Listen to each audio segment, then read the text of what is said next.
everyone, Assalamu alaikum. This is Varda Jameel and welcome back to Mindful Musings. I am back with another video and today I have a very special guest, Miss Hamna Khan.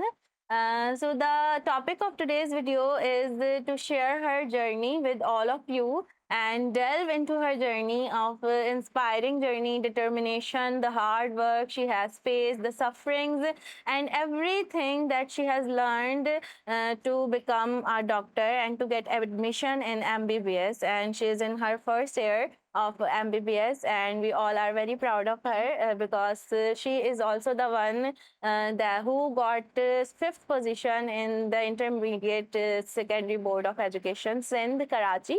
तो हम सब को इन पे बहुत ज़्यादा फ़ख्र भी है और हम सब इनसे कुछ ना कुछ सीखते भी रहते हैं। छोटे हों तो क्या हुआ, हमें सीखने की सलाहियत हम सब के अंदर होनी चाहिए, चाहे छोटा इंसान हो या बड़ा। आप उससे कुछ ना कुछ सीखते रहें तो आप you can become the best version of yourself. So before starting the video, I will dedicate a few lines for you, which I have found that वही है साहिब अफरोज जिसने अपनी हिम्मत से, वही है साहिब अफरोज जिसने अपनी हिम्मत से ज़माने के समंदर से निकाला गौहर अफरोज। तो ये शेर मैंने डेडिकेट इनको इसलिए किया है क्योंकि मैंने देखा है, आई एम द विटनेस के कितना हार्ड वर्क किया है तुमने, मतलब बहुत, मतलब कि अगर आपने एम बना लिया है अपना तो आप बस उसमें इतना ज़्यादा इन्वॉल्व हो गए हैं कि अगर ये नहीं तो कुछ भी नहीं। तो मैं इसी टॉपिक के साथ साथ आपसे सबसे पहला सवाल अपना ये पूछना चाहूँगी that you always wanted to be a doctor? Starting से तो I wanted to be a pilot, पर फिर मेरी आंखें खराब हो गई। देन फिर यही था कि डॉक्टर बनना है और फिर कोई भी ऑप्शन नहीं यही था। ऑप्शन। सही। तो आपने जब ये सोच लिया that you wanted to be a doctor, तो फिर आपको क्या लगा कि किस चीज़ ने आपको इंस्पायर किया, या आपने ऐसा क्या सोचा जो आपके लिए इतना इंस्पायरिंग था कि आपने इस प्रोफेशन को चुना? अगर मैं इंसान की बात करूं जिन्होंने मुझे इंस्पायर किया, तो हमारे रिलेटिव भी हैं, डॉक्टर अली।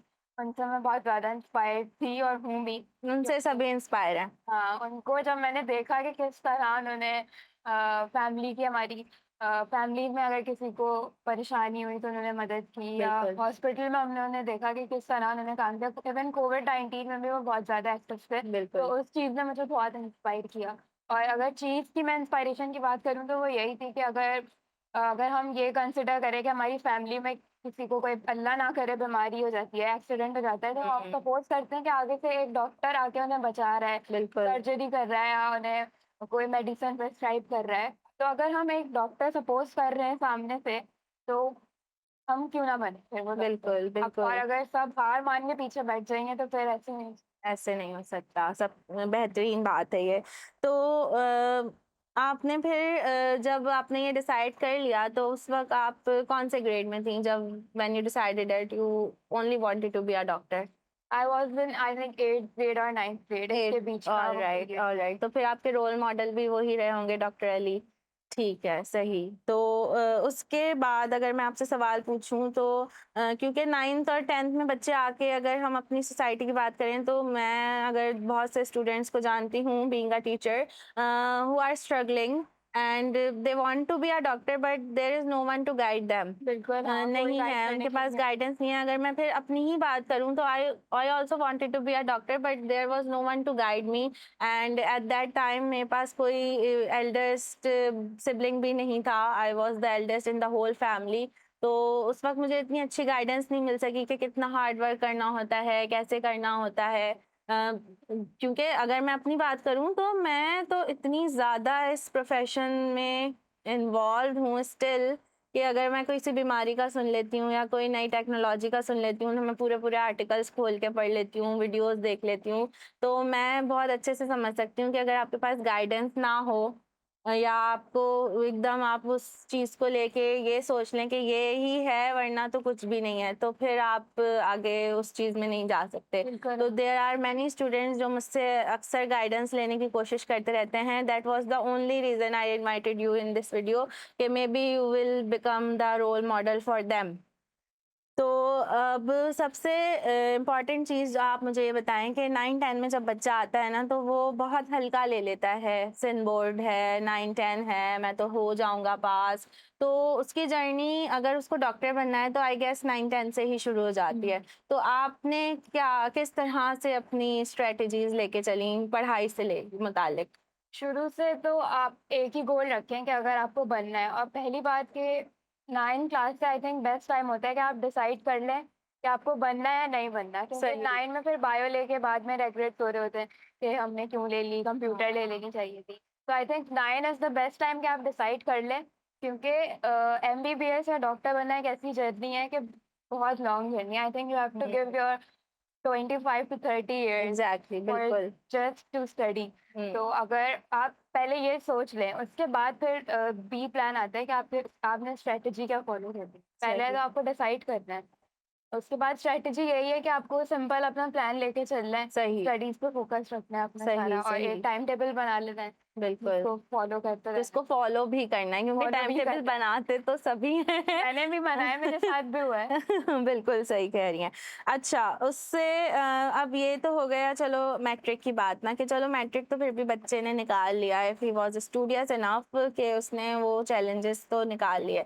देन उस वो फर्स्ट ईयर में आया, सेकंड ईयर में आया, तो मेन फिर चीज उसकी मेन वो चीज़ है कि उसने अब प्री मेडिकल ले लिया है, चूज़ कर लिया है। अब जब फर्स्ट ईयर में आया है वो, तो उसको फिर किस तरह से किन चैलेंजेस का सामना करना पड़ेगा? ये मैंने बहुत ज़्यादा बात नोट की है कि फर्स्ट और इंटर प्री मेडिकल से करने के बाद बच्चे सीएसआर और सीए की तरफ जा रहे होते हैं, और फिर उन्हें इंटर की मैथ्स वगैरह पढ़नी पड़ रही होती है, हुँ, तो वो बहुत परेशान रहते हैं। तो आई थिंक आप पहले ही डिसाइड कर लें कि अगर आपको सीएसई से सीए करना है तो फिर आप प्री मेडिकल ना लें। सही, इंजीनियरिंग लेना है, आप कंप्यूटर साइंस ले लें। बिल्कुल। तो और अब मेन चीज़ जो है वो आपकी जर्नी की, वो आई थिंक इंटर ही है, फर्स्ट ईयर हुँ, और सेकंड ईयर, क्योंकि वो ही आपका फ्यूचर डिसाइड करेगी। उसमें ही बिल्कुल। आपकी परसेंटेज आई तो आगे के रास्ते आपके लिए खुलेंगे, वरना तो आई थिंक इट्स इम्पॉसिबल। और अच्छा। आई थिंक ये इतना आसान भी नहीं है फर्स्ट ईयर और second year. I think it's the toughest बिल्कुल। पार्ट। मैं भी अपने स्टूडेंट्स को रिसेंटली यही समझा रही थी कि अगर 9-10 चलो क्लियर हो भी गया with the good percentages, but when you will come into the first year and second year, तो उसमें आपके पास मेजर सब्जेक्ट्स ही हैं ऑलमोस्ट सारे। बिल्कुल। तो उसके उसमें अगर आपने अपना 100% नहीं दिया तो फिर आप आगे एमबीबीएस तो क्या, आपको कोई और अच्छी फील्ड भी नहीं मिले बिल्कुल। शायद। ये वाली बात होती है।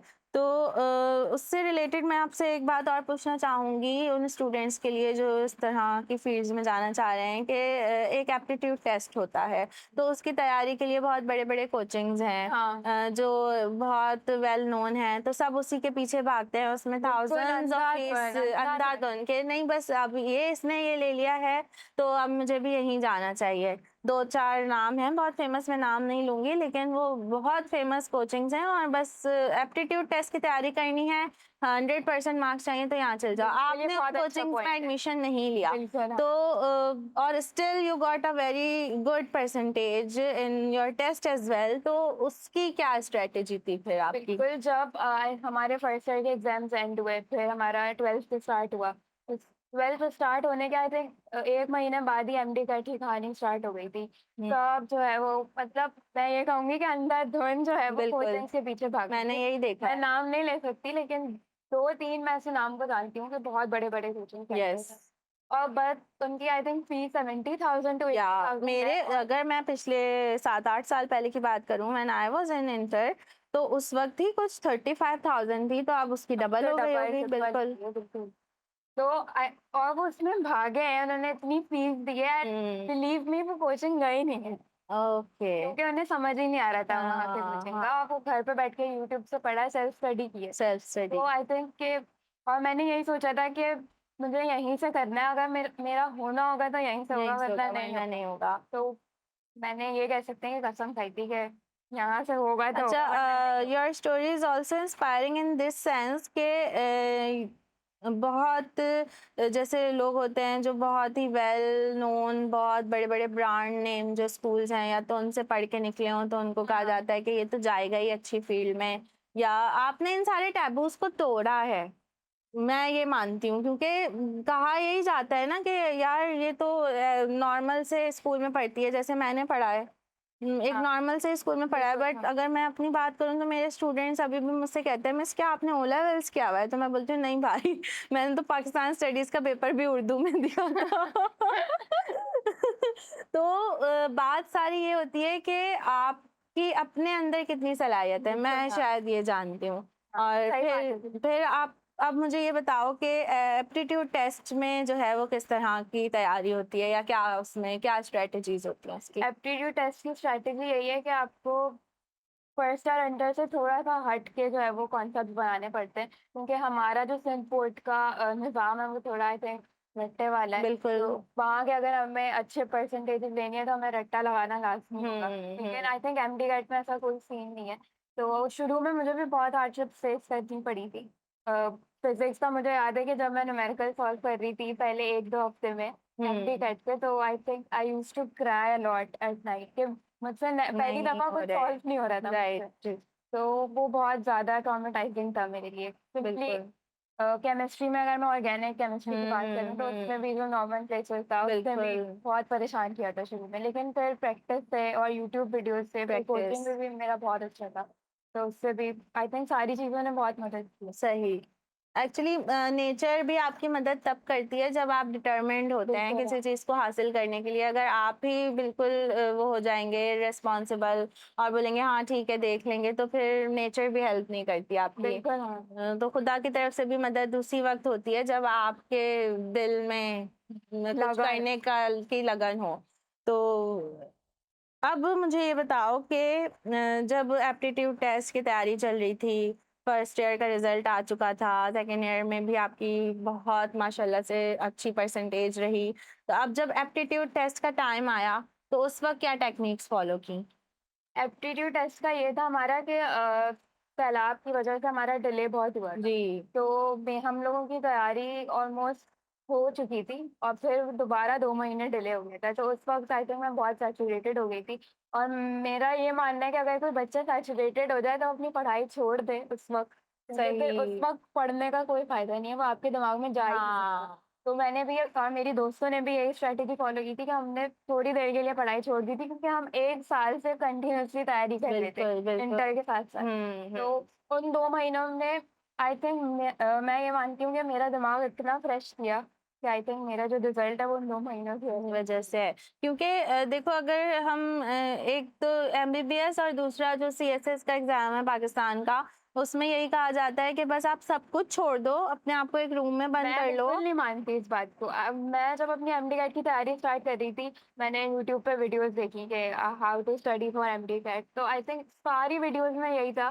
कि lock yourself in a room, study as हाँ, क्योंकि हार्ड सुना एज़ ही है मच ये यू कैन। बिल्कुल। मैंने कहा मैं ये तो कर ही नहीं सकती, मैं सही कमरे बात में है, बंद तो हो ही नहीं सकती, बिल्कुल। बिल्कुल भी नहीं। आप तो मज़ीद और डिप्रेस हो डिप्रेशन में जाओगे, आप ओवरथिंकिंग करने लग जाओगे और अजीब-अजीब से ख़यालात आने लग जाएँगे आपको। बिल्कुल, और मैं तो वो इंसान हूँ जिसको बहुत ज़्यादा नींद आती है, ज़रूरत से ज़्यादा आपके साथ भी।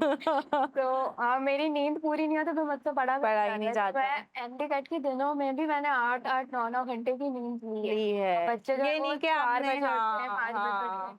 हाँ। और मेरा ये भी प्रॉब्लम था कि मैं I am not a morning person, तो मुझसे ओके, सुबह उठा नहीं जाता बिल्कुल भी। सही। और अगर कहीं जाना ना हो हुँ, स्कूल या हुँ। यूनिवर्सिटी तो बिल्कुल नहीं उठा जाता।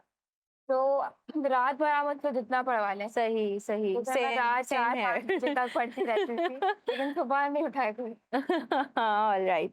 तो मतलब ये एडवाइस यहाँ से बच्चों के लिए ये भी ये एडवाइस है, है कि नहीं सब कुछ छोड़ देने से कोई हल नहीं बिल्कुल होता। भी नहीं। आप जो है लिमिटेड पढ़ें बट उसी लिमिटेड टाइम में आप अच्छा खासा दिल लगा के पढ़ें। क्वालिटी पे फ़ोकस नहीं रखें, हुँ। क्वांटिटी पे फ़ोकस क्वांटिटी ना पे फ़ोकस नहीं रखें रखें, क्वालिटी क्वालिटी पे पे फ़ोकस फ़ोकस रखें। रखें, बिल्कुल। और एक बात ये भी है कि अपनी एक साइड हॉबी ज़रूर रखें पढ़ाई के साथ-साथ। सही, मेरा ये सही। था कि हम लोग क्रिकेट खेलते थे रोज़ रात में, या बेहतरीन, बैडमिंटन हो गया, या बिल्कुल। जो है वो कुछ भी हो गया, मतलब आप एनी अपनी काइंड एक ऑफ साइड पे एक्टिविटी रखें, बिल्कुल राइट। हाँ। तो activity is most important to freshen up your mind ना। बिल्कुल हाँ, अगर आपका माइंड ही फ्रेश नहीं होगा, देखें अगर आपका माइंड जो है वो एक काम ही करता रहे ना तो फिर वो थक जाता है, उसको भी रेस्ट की जरूरत है और रेस्ट उसको सिर्फ नींद से नहीं मिलता। नहीं आप हाँ, या तो म्यूजिक में आ जाएं, म्यूजिक सुनने म्यूजिक लगे बिल्कुल हाँ या आप बहुत अगर पेंटिंग का शौक है तो आप पेंटिंग्स हाँ कर लें, जैसे आपको मैंने ड्रामा बताया। देखने का शौक है फिल्म हाँ, देखने का फिल्म शौक है देखने का आप वो शौक है, देखिए आप मूवीज देखें। ये नहीं कि आपने अगर सिर्फ ये सोच लिया है कि नहीं मेरा तो एडमिशन नहीं हो रहा, एप्टीट्यूड टेस्ट में मुझे मार्क्स चाहिए। अफवाह नहीं बनाना हाँ बिल्कुल, सर पे सवार ना नहीं करें उस चीज को, वरना तो फिर बिल्कुल हो ही गई नहीं। नहीं और मैं 2-3 एग्जांपल्स मैं ऐसे लोगों को जानती हूँ जिन्होंने हवा मनाया हुआ था और सही उनका नहीं हुआ नहीं हुआ। And they have to opt for other field like D pharmacy and DPT okay वो ओके। भी बुरी नहीं है बट हाँ उनका नहीं हुआ तो हाँ उन्होंने सब कुछ छोड़ के सिर्फ पढ़ाई ही की है सही। तो जाहिर है फिर अगर आपका ब्रेन थक जाएगा तो जब आप टेस्ट देने भी बैठोगे तो फिर वो आपके ब्रेन काम नहीं करेगा उस बिल्कुल वक्त, हाँ और वो टेस्ट जो है वो इतना इजी भी नहीं होता, टेस्ट टेस्ट आई थिंक ज्यादा मुश्किल भी नहीं होता ज्यादा आसान भी नहीं होता क्रिटिकल होता है। मसला ये होता है कि वो जो 3 घंटे होते हैं ना हम्म। वहाँ इंटेलिजेंट बच्चा भी ना पैनिक कर जाता है हाँ और वो जो 3 घंटे होते हैं ना वहाँ आप आई थिंक ओम्स लॉ भी भूल जाते हैं हाँ और रेजिस्टेंस क्या होती है आप ये भी भूल भूल जाते हैं जाता क्योंकि है। वो 3 घंटे एक एक मैं एग्जांपल शेयर करना चाहूंगी जब हम्म। मैं एंटर हुई एमडी करते सही। तो I literally I remember that I was stucked there क्योंकि इतने बच्चे थे कि मैं रुक गई थी और मैंने बिल्कुल खुद से सवाल किया था कि लिटरली कि either I will be capable to. ये मैंने इतनी या तैयारी इतना पढ़ा भी है या कि मैंने आपको बताया बिल्कुल कि साइड हाँ एक्टिविटीज भी थी बिल्कुल। तो मैंने आई थिंक पहली दफा क्वेश्चन किया था खुद से कि यू मेरा डाउटेड हो योर सेल्फ, पाएगा या नहीं हाँ क्योंकि सही बहुत सही। बच्चे थे तीस बिल्कुल 40 हजार बच्चा एक ग्राउंड में बिल्कुल। तो आई थिंक वो आपको वहाँ आप किस तरह अपनी नर्व्स पे कंट्रोल रखते हैं वो मैटर करता है वो आपकी मैटर तैयारी से करता ज्यादा है एग्जैक्टली, क्योंकि आपका माइंड भी उसी वक्त काम करेगा ना। अगर वो एनजाइटी और पैनिक अटैक्स आपको आ जाएंगे बिल्कुल तो फिर बिल्कुल काम नहीं करेगा दो माइंड। तीन बच्चे मेरे सामने बेहोश हुए थे तो आपने फिर पूरा साल जितना पढ़ा आपके वो 3 घंटे मैटर करते हैं सही बात है। उन 3 घंटे के लिए आप प्रिपेयर करें आप प्रैक्टिस शीट भी सॉल्व कर रहे हैं या डीपीवी भी सॉल्व कर रहे हैं ना तो टाइमर लगा करें और ये सपोज कर लें कि आप वहीं बैठे हुए हैं और 3 घंटे से ज्यादा आपको टाइम नहीं लगना नहीं चाहिए लगना चाहिए। अच्छा, तो वहाँ का एक्सपीरियंस बताओ हमें कि जब आप किस तरह का वहाँ का एनवायरनमेंट होता है, क्योंकि देखो बहुत सारी न्यूज़ इस तरह की भी आई थी कि धांधली हुई है और गलत हुआ है, इस तरह के बड़े इल्जामात लगे थे। तो क्या इस तरह का कुछ हुआ था, क्योंकि आप तो वो फेस करके आए हो ना, आपने सब कुछ देखा है। मैं ये नहीं मानती कि धांधली हुई थी आई थिंक कि बहुत सारे लोग मुझसे इख्तिलाफ करेंगे क्योंकि मैं नहीं मानती बस कि धांधली हुई थी सही क्योंकि धांधली अगर एक जगह हुई थी वो कीज में कि कीज सारे क्वेश्चन पेपर्स की ना थोड़े 5-6 क्वेश्चन गलत की गई थी तो सही। आई थिंक जब मैंने घर आके अपने नंबर्स कैलकुलेट किए तो वो 170 बन रहे थे और जब ऑफिशियल रिजल्ट आया तो उन्होंने 5 नंबर मिला के दे दिए तो अगर ओके, वो धांधली हुई भी तो थी वो या कंपेंसेट कर दिया गया। कंपेंसेट हो गई सही सही। तो और जो ये बच्चे बोलते हैं कि रिकंडक्ट करो टेस्ट या हम्म। क्वेश्चंस आउट ऑफ सिलेबस थे सही है 2-3 वो आउट ऑफ सिलेबस उन्हें करने पड़ते हैं हाँ कि उन्हें मेरिट अपना मेंटेन या करना है ना आउट या ऑफ सिलेबस नहीं करेंगे तो मेरिट बहुत हाई चला जाएगा और ऐसा बिल्कुल नहीं ऐसा नहीं हो तो आउट सकता। ऑफ सिलेबस आएंगे तो जो बच्चे ये रोते हैं कि रिकंडक्ट होना चाहिए आउट ऑफ सिलेबस क्वेश्चन आया या धांधली हुई चीटिंग हुई बच्चों को ले जा रहे थे तो हाँ आई थिंक वो एमडी नेट पास कर लेंगे वो आगे एमबीबीएस नहीं कर सकते क्योंकि हाँ मैं अपनी क्लास में इतने बच्चों को जानती हूँ कि वो सिर्फ पढ़ते हैं सही। एमबीबीएस में तो अगर वो एमडी का चीटिंग से करके आए हैं तो वो एमबीबीएस कैसे कर कैसे कर रहे हैं, तो सही बात है। मैं नहीं मानती इस बात क्योंकि जो उस टेस्ट को क्लियर नहीं कर सका, फिर अगर चलो उसने किसी तरह क्लियर कर भी लिया। अगर उसने चीटिंग से किया है वो प्राइवेट में उसको मिल जाएगा वो प्राइवेट में ले ले गवर्नमेंट में मैं मान ही नहीं सकती सही, बात को क्योंकि you are facing the challenges बिल्कुल देयर ना। सही। अच्छा, अब इस दौरान में जब आपका एप्टीट्यूड टेस्ट हो गया and you got to know that you got admission in the university, तो that was almost your dream come true situation. तो फिर व्हाट वाज योर फीलिंग? क्योंकि अगर मैं अपनी बात करूं तो मुझे लगता है कि she is living my dream. I wanted to be a doctor and I still have some regret के नहीं यार काश मैं भी बन जाती। लेकिन seeing her doing that and living that dream makes me so proud, और मुझे बड़ी खुशी होती है। तो हम लोग वी ऑलमोस्ट क्राइड ना while listening that you got admission and everybody cried. तो व्हाट वाज योर फीलिंग? आप एक जो मेन फैक्टर है ना 2 मेन फैक्टर्स हैं एक मेहनत है और दूसरा यकीन है कि अगर आपने मेहनत की और आपको यकीन नहीं था ना, तो आई डोंट थिंक सो कि आप अचीव कर पाओगे, बिल्कुल, या अचीव कर भी पाओगे तो उस लेवल तक नहीं कर नहीं पाओगे। कर तो पाओगे। दोनों फैक्टर्स का आपको रखना ज़रूरी है। और डाउट्स कहीं न कहीं मुझे ये आए थे कि शायद गाँव में मेरा ना हो सके क्योंकि वो नंबर 1 यूनिवर्सिटी है, और आई हुँ, थिंक, और मैंने ये भी बहुत सुना हुआ था कि वहाँ सिफ़ारिशें होती हैं, उस पद सही, पे हाँ, मिलते हैं। सीट्स फिक्स तो कर इस दी बात ने जाती बहुत हैं। ज़्यादा मेरा मोरल डाउन किया हुआ था, और कहीं न कहीं मुझे बहुत ज़्यादा इस बात की टेंशन थी कि गाँव में नहीं हुआ तो क्या होगा? क्योंकि वो ही मेरा ड्रीम था, कहीं बिल्कुल, और मुझे जाना ही नहीं। जाना ही नहीं था। तो जब डाव में नाम आया था, मेरिट हुँ, नंबर देख हुँ, के, मैंने हुँ। फ़ौरन सर बिलाल या मेरे सर थे फिज़िक्स के, उनको मैंने मैसेज किया कि सर ये मेरा मेरिट नंबर है, तो इस पे हो जाएगा? हाँ, तो उन्होंने बोला बिल्कुल हाँ। हाँ। तो वो जो फीलिंग थी ना, मैं लिटरली अल्फ़ाज़ में तो मैं बयान नहीं कर सकती। बिल्कुल सही बात है। अच्छा, तो अब मुझे ये बताओ कि आप ऑलमोस्ट 1 साल कंप्लीट होने वाला है, 2 टू हाँ, 3 months left to complete 1 year. तो आपने अपने अंदर किस तरह की ट्रांज़िशन देखी after getting admission into that university? Which kind of people you are meeting there, और आपको क्या एक्सपीरियंसेस हो रहे हैं? आपकी अपनी पर्सनैलिटी में आपको क्या लग रहा है कि किस तरह का चेंज आ रहा है? पर्सनैलिटी में तो देखिए बहुत चेंज आता है, और जो 1 साल पहले मैं थी और जो अभी हूँ, आई थिंक बहुत ज़्यादा डिफ़रेंस आया है।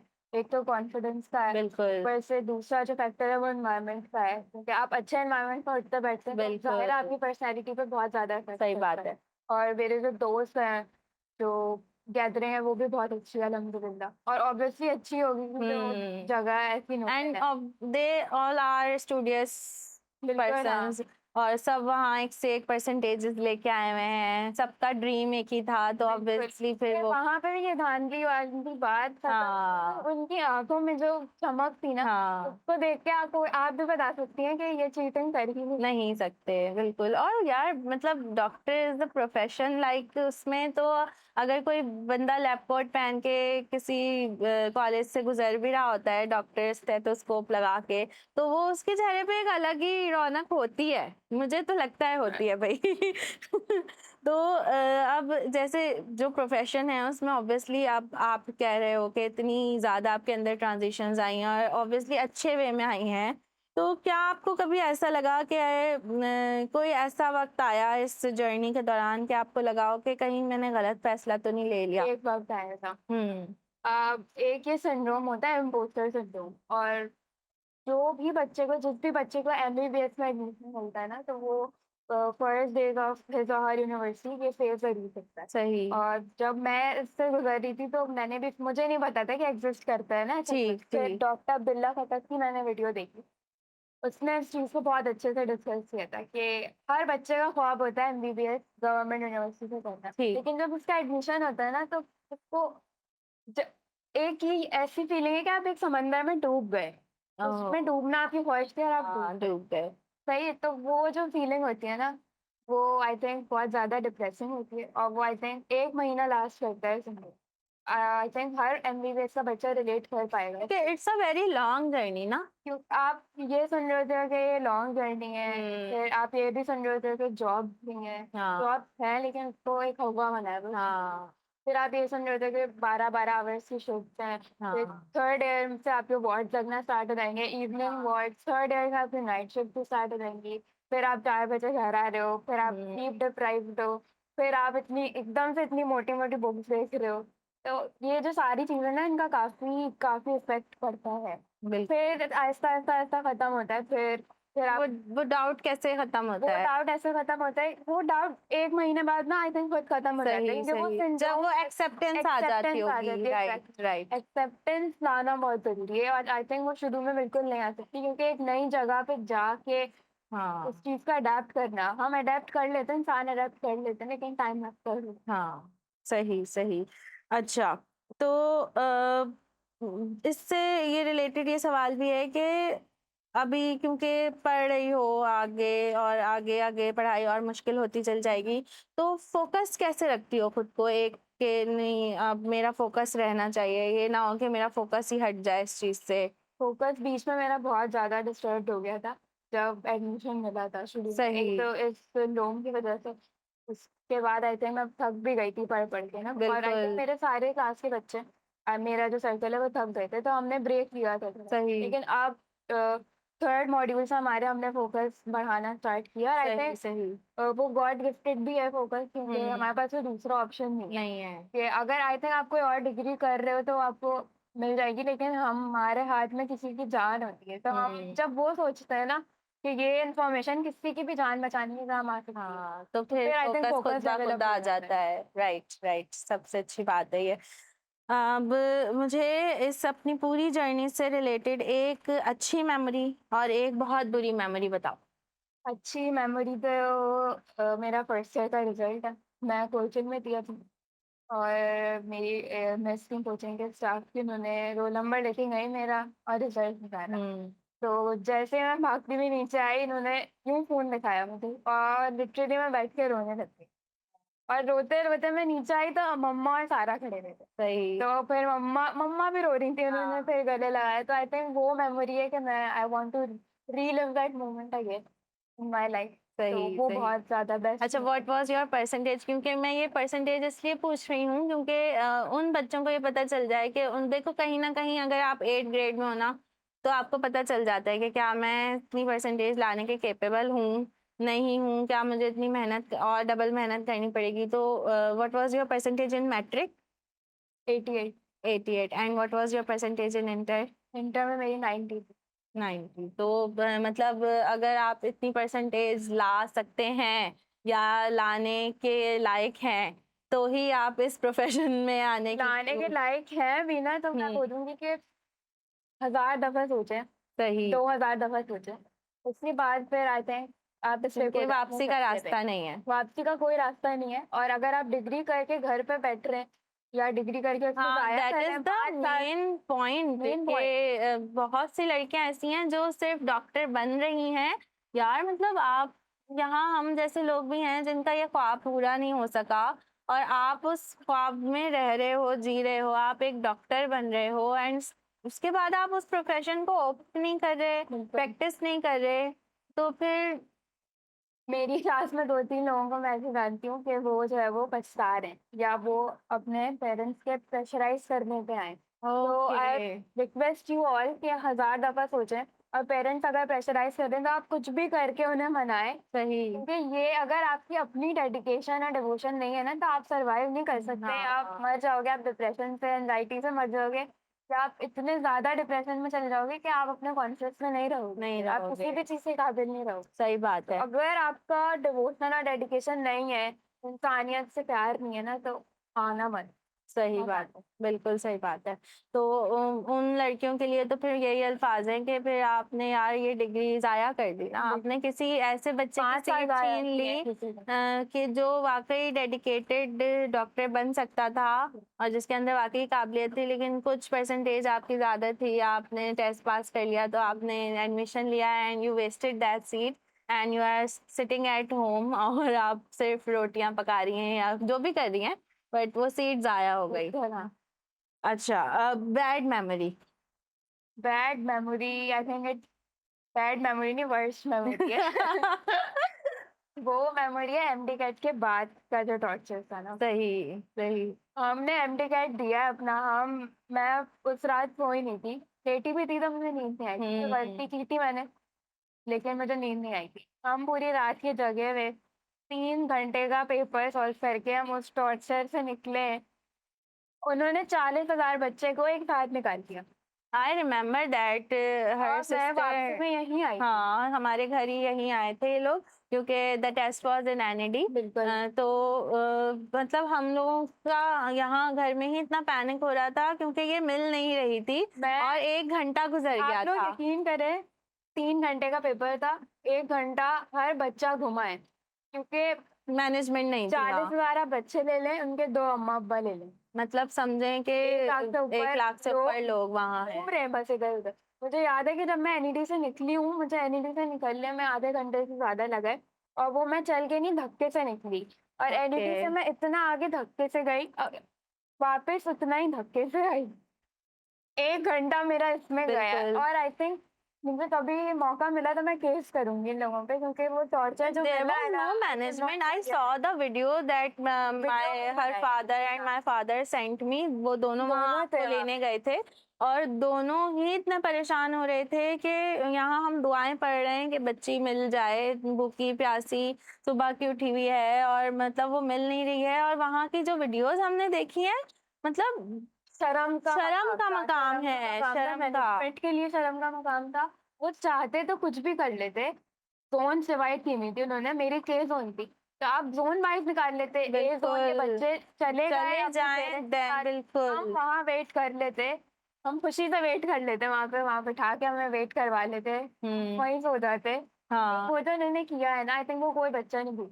सही बात है, कोई 1 नहीं घंटे भूलेगा। बाद मैं एक बैंकेट था वहाँ पे, उस पे चढ़ी हूँ, तो मुझे बाबा दिखे, मैंने चीखा। और हर बच्चा इवन फूफा जान से या बाबा के मोबाइल से, हर बच्चा, एक तो वहाँ मोबाइल अलाउ नहीं था। हाँ, हमारे हमारे बाबा तब फूफा बिल्कुल जान से मोबाइल ले लेके बच्चे कॉल कर रहे थे, कॉल कर नेटवर्क नहीं वहाँ पे, नेटवर्क नहीं है, बिल्कुल।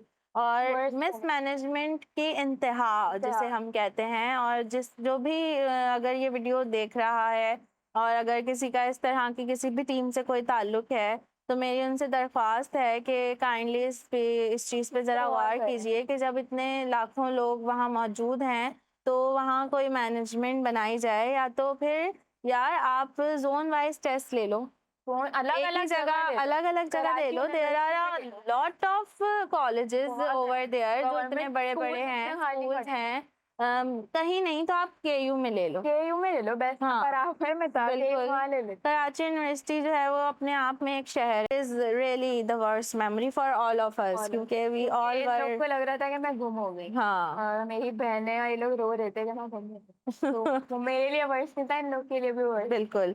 अच्छा, अब मुझे ये बताओ कि पर्सनैलिटी में किस तरह से चेंज आता है? क्योंकि मुझे कन्फर्म है इस बात का कि ठहराव आ जाता होगा, जब आप सोचते होगे कि नहीं, you have to treat a patient और आपको इतनी बड़ी-बड़ी चीज़ों को फेस करना है आगे जाके, तो आपकी पर्सनैलिटी में एवोल्यूशन कैसे होता है?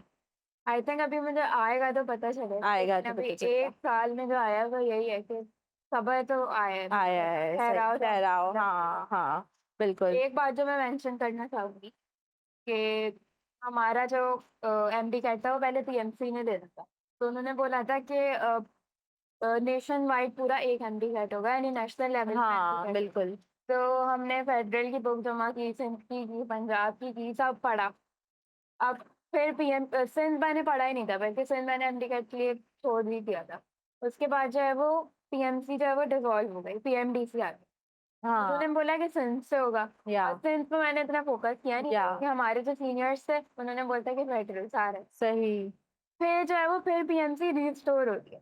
ओके। तो उस चीज़ में भी बहुत डिप्रेशन भी है, लेकिन अब जो न्यू एस्पायरेंट्स हैं उनको मैं एक मशवरा दूँगी कि कॉन्सेप्ट अगर हम किसी भी ओम्स लॉ की अगर हम बात करें तो उसका एक ही कॉन्सेप्ट है, सही है? वो हाँ, फेडरल, पंजाब, सिंध सब में सेम होगा। बिल्कुल। तो ये मैंने गलती की थी कि मैं बुक्स को डिवाइड करके चलती थी, तो आप मत करिएगा। एक ही कॉन्सेप्ट कॉन्सेप्ट वाइज़ लेके पढ़े हैं, चलिए। बिल्कुल, ठीक, सही। अच्छा, मुझे बताओ कोई ऐसे स्पेसिफ़िक टेक्निक्स होती हैं पढ़ने से रिलेटेड जो हमें एमबीबीएस करते हुए फ़ॉलो करनी चाहिए, या नॉर्मल स्टडिंग करनी चाहिए कि 2 घंटे पढ़ लो, 4 घंटे पढ़ लो, इस तरह से, या कोई स्पेशल टेक्निक्स फ़ॉलो की थी? एमबीबीएस करते हैं, हाँ, एमबीबीएस। मतलब एमडी कैट करते हुए। एमबीबीएस करते हुए तो अभी मैं खुद जो है वो गो थ्रू कर रही हूँ कि कौन-सी टेक्निक मुझे बेस्ट सूट करती है, सही, क्योंकि सही। There are lot of. बिल्कुल, तो अब एमडी कैट से रिलेटेड। एमडी गाइड से ये है कि आप बुक रीड करो, उसके बाद क्वेश्चन सॉल्व करो। आप गूगल पे अगर एक टॉपिक आपने कंप्लीट किया है रीडिंग करके, या यूट्यूब से लेक्चर लेके आप गूगल पे उस टॉपिक पे लिखोगे ना, तो समंदर है एमसीक्यूज़ का। आप सही, पूरा दिन सॉल्व करते रहोगे, वो खत्म नहीं होगा। बिल्कुल। तो मैंने ये किया था कि मैंने बुक्स ले ली थी, वाइटल थी मेरे पास, और मेरे पास डाउट डेट्स थी, और पास्ट पेपर्स थे। तो मैंने इन लोगों को भी किया था, और जो है वो अपने टेनर्स पे भी फोकस रखा था, और गूगल पे भी। क्योंकि गूगल पे आप ये मत देखो कि वो इंडिया के बोर्ड से आ रहा है और हाँ, फलाना बोर्ड से आ रहा है, इस पे अगर नहीं वो करो, आप कॉन्सेप्ट। कॉन्सेप्ट बेस, और मैंने बिल्कुल। बायो जो है वो इंडियन चैनल से की थी, तो वो मेरे लिए बहुत हेल्पफुल थी और वो एमबीबीएस में भी मुझे बहुत ज़्यादा इंडियन हेल्प चैनल्स तो आई करती गेस कहीं ना कहीं यूनिवर्सिटी लाइफ में भी हम सबके लिए बहुत हेल्पफुल रहे हाँ, मैं टीचर का भी नेम मेंशन करना चाहूँगी, टीना मैम। सही उन्होंने जो बनाया है ना I think It is very helpful, right? So thanks to all those YouTube teachers जो हमें इस जर्नी में हेल्प आउट करते रहते हैं टाइम बाय टाइम। उन स्टूडेंट्स के लिए कोई ऐसी एडवाइस जो इस प्रोफेशन को परस्यू करना चाह रहे हैं, क्योंकि मैं जानती हूँ ऐसे बहुत से स्टूडेंट्स ये वीडियो देखेंगे जो अभी मैट्रिक में हैं, 8th क्लास में हैं और वो चाह रहे हैं कि नहीं उनका एमबीबीएस में एडमिशन हो जाए, तो एक कोई ऐसी एडवाइस जो आप देना चाहो। अगर आप दिल से बनना चाहते हैं, दिल में आपके अगर अल्लाह ताला ने डाल दिया है ना मोहब्बत, तो फिर आप स्टिक हो जाओ कि आपको बनना ही है और अपना एक ही गोल रखो। क्योंकि बिल्कुल। आई थिंक मेरे सर्कल में भी बहुत सारे ऐसे लोग थे कि उन्होंने गोल बी रखा, गोल सी रखा कि किसी ना किसी में बॉल चली जाए। हाँ, बहुत सारे उन्होंने सोचे और टेस्ट भी दिए एमडी कैट से सही हट के। सही सही। और मैंने ऐसा नहीं किया था, मेरा एक ही गोल था। तो मैं अपने पर्सपेक्टिव से अगर एडवाइस दूँगी तो एक ही गोल रखना कि उस पे फोकस रखोगे ना तो आपको बॉल उसमें ही जाएगी। क्योंकि वरना उसमें हमने भी जा इसकी डेडिकेशन देखते हुए हमने इसको डॉक्टर कहना शुरू कर दिया था। इन लोगों का भी मुझे बहुत प्रेशर था। 9 क्लास से डॉक्टर डॉक्टर हमने फोन में भी इसका नाम डॉक्टर के नाम से सेव किया हुआ था एंड हम इसको कहते ही थे कि ये तो डॉक्टर है। तो मेरे ख्याल में ये चीज जो है वो हमने डेडिकेशन जब तुम्हारी देखी, तुम्हारा हार्ड वर्क देखा कि नहीं यार इस बंदी में वाकई जुस्तजू है, लगन है, कुछ कर दिखाने की हिम्मत है, तो नहीं ये बन जाएगी। और फिर ऑब्वियसली ऐसे बंदे को देखें तो फिर आपको उसको 100% सपोर्ट करना चाहिए, और फैमिली का मोटिवेट भी कर। सपोर्ट। बिल्कुल। आई थिंक 2 फैक्टर मैंने डिस्कस किए थे, मेहनत, यकीन।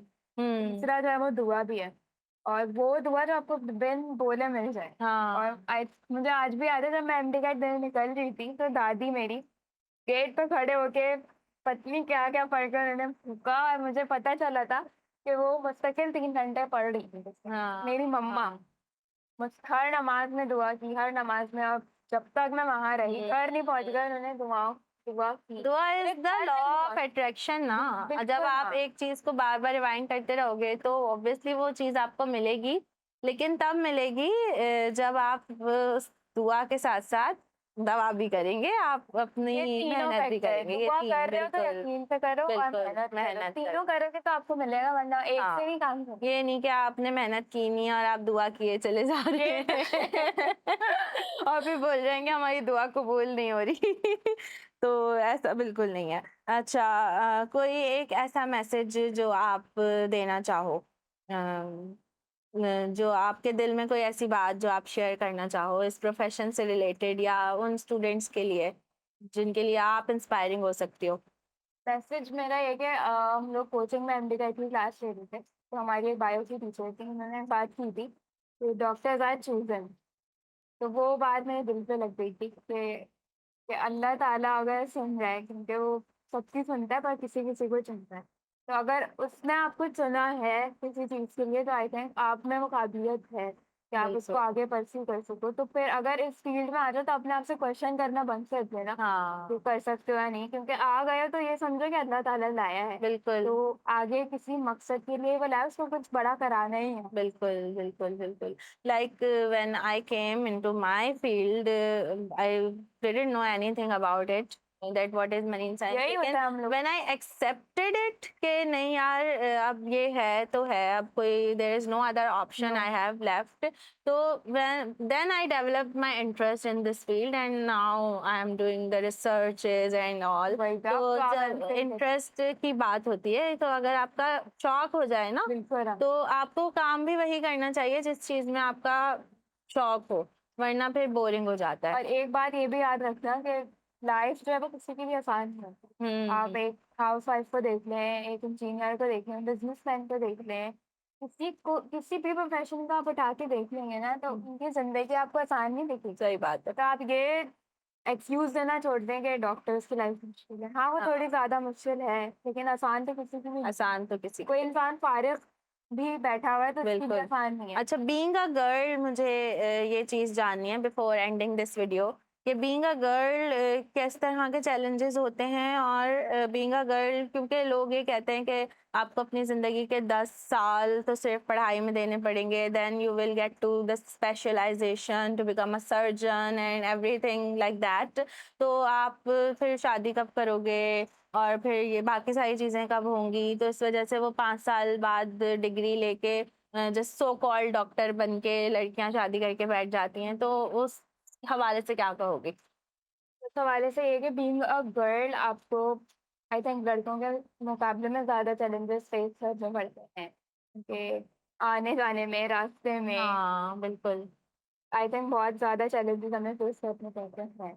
एक बात ये और दूसरी बात ये कि लड़कियों को एक अलग ही नज़र से देखा जाता है हमारी सोसाइटी हाँ, एज़ एन में। वो ऑब्जेक्ट। नज़र आप सब जानते हैं। या तो तो आई थिंक इस चीज़ को मुझे ख़त्म करना था कि मेरा भाई नहीं है कोई, हाँ, तो अब माँ-बाप का सहारा नहीं बनेगा कोई। तो इस बिल्कुल, चीज़ को मुझे ख़त्म करना था और आई थिंक आप लोग दुआओं में याद रखिएगा बस कि मैं कर सकूँ उस चीज़ को बिल्कुल, ख़त्म। ऑलवेज़ क्योंकि प्रेयर्स। अभी भी हम लोग रिसेंटली शादी में गए थे, तो हुँ। हम दोनों की अम्माओं को ये सुनने को मिला था। हाँ, कि अभी हमारी रिसेंट बेटियाँ तो तुम लोगों की बेटियाँ जितनी हैं, हम नानी बन चुके हैं, and our blood was on boiling point that what the hell is this an achievement और व्हाट? क्या Like I am कर doing the MPhil and she is doing the MBBS, and her sister, the eldest sister, is BS in applied physics. Like, are these not achievements? Achievement को I think पत्नी क्या frame कर मतलब लिया, frame करके हाँ, दीवार पे लगा हाँ। दिया है। तो और फिर फ्रेम शादी जो है उससे हट के भी सोचना शुरू करें। और जो लोग ये वीडियो देख रहे हैं और अगर उनको लग रहा है कि नहीं, शादी जो है बहुत ज़रूरी है, बिल्कुल हो ज़रूरी होती है, होनी है, हो जाएगी। आप फ़िक्र नहीं करें, हमारे माँ-बाप ये फ़िक्र करने के लिए अभी मौजूद हैं, हयात हैं। और अल्लाह उनको ज़िंदगी देगा इंशाल्लाह, और कि वो हमारी शादी भी करवा देंगे। But to be independent is the main motive in our lifes, और हमें इंडिपेंडेंट होना है, अपने माँ-बाप के लिए कुछ करना है। हम ये नहीं कहेंगे कि हम उनका बेटा है, नहीं, हम उनकी बेटियाँ ही बेटियाँ हैं, और हम उनका सपोर्ट बनेंगे।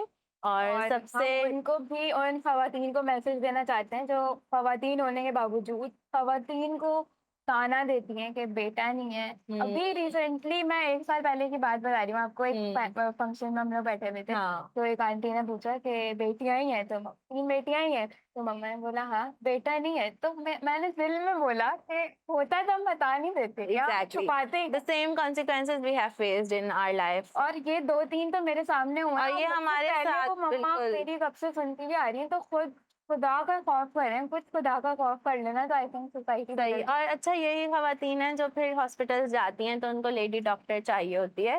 Then why? Why you are asking for the lady doctor then if you don't want a girl?